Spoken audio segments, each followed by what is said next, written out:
97.1 Amp Radio. It's McCabe in the SoCal Honda Soundstage. Today joined by Quinn XCII. How are you? What's going on? I'm good, man. How are you? I want to thank you for being here. I mean, you're currently on tour. You're taking the time out, so thank you for doing that. Yeah, of course. What's it been like? I mean, on the road so far, you've been out since, I want to say February?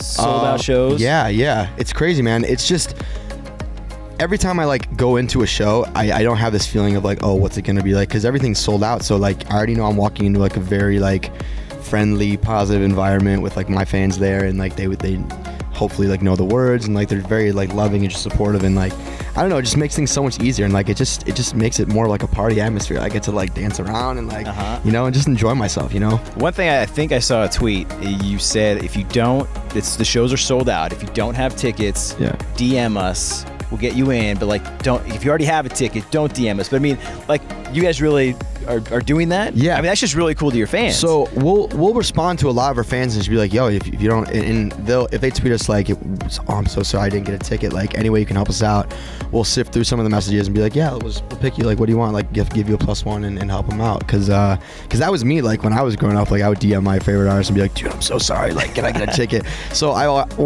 when I told myself, if I ever got to the point where I got a chance to be in that position on the flip side and be the artist, I want to help the fans out, because I've been there. I know how it feels like. So now, did the artists that you looked up to, did they DM you back? No. So I think so you're scoring points. That's good. You're taking care of the fans. You're getting brownie points. I think so. Yeah. I mean, I try to respond to as many people as possible, but yeah, it's a really cool feeling when I can help some people out with show tickets, for sure. Nice. Well, let's go back to you kind of growing up in Detroit and music. What was the music scene like for you? What were you listening to? So I grew up on Motown music. I grew up on Michael Jackson, the Jackson 5, Temptations. My parents were just huge soul music heads, I guess you could say, and just played it around the house all the time. And so I didn't really even know what music was growing up. I just knew that's what they liked, and so I kind of subconsciously grew this love for soul music. And then I got older and started getting into more of my own taste. So Red Hot Chili Peppers, John Bellion, who's more,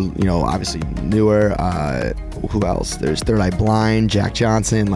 So a really mix. Wide variety. Yeah, mix, it's a very wide variety. Some reggae, Bob Marley. So I think that speaks when I talk about it and people ask me what are some of my inspirations. I think that really resonates with my sound, because my sound's really a fair mix of a lot of different genres and inspirations and stuff. So yeah, that's the stuff I grew up on, the Motown stuff. But then I kind of found my own niche of things that I liked, and when I got to making my own stuff, I just sort of started in this pot, and whatever came out was what it did. Yeah. And you're out now performing your debut album, which is out. How have the fans been reacting to that?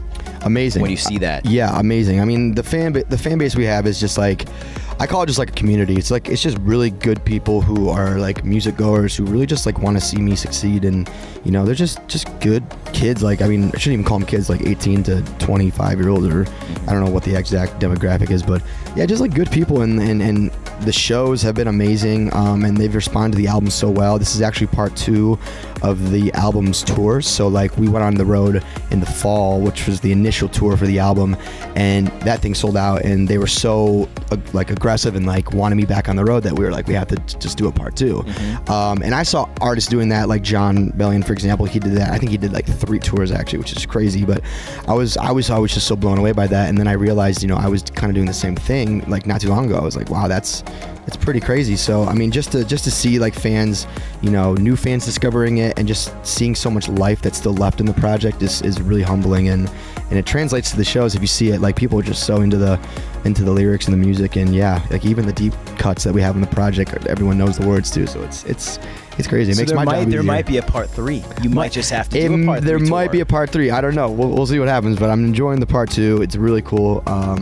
I also want to put out a new album too, which is coming by the end of the year. So because of that, I don't think there will be a part 3, but who knows? Maybe we'll have to. Yeah. I mean, so are you currently writing, producing? I am, yeah. So on the bus, it's cool. So my opener, Chelsea Cutler, who's an amazing artist, one of my good friends now, she is a producer and singer, but what's so cool about her stuff is, like I said, she produces her own music. So we've been making music on the bus, some album cuts for sure, I think we have.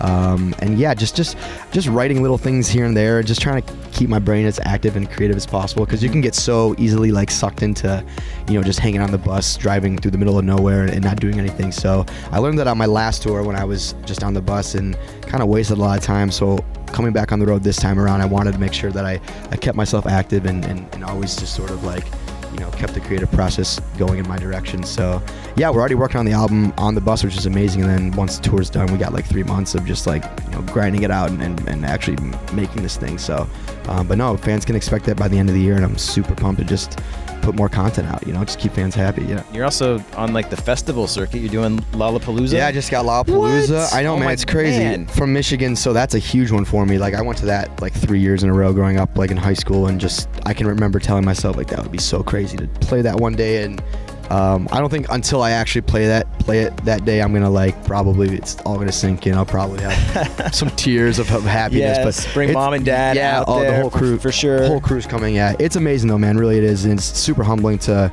get recognition from festivals like that. Such historical festivals, and there's a sea of other ones we're playing that are just like amazing. And just like the whole summer, it's just like a lot of really cool things we're doing as festivals and one-off college shows, and just staying busy, you know. It's good. Well, you live in, you're neighbors to us, so anytime you want to come back to Culver after you tour and take over the festivals, I would love to. Quinn 92, stop by 97.1 Amp Radio. We look forward to everything.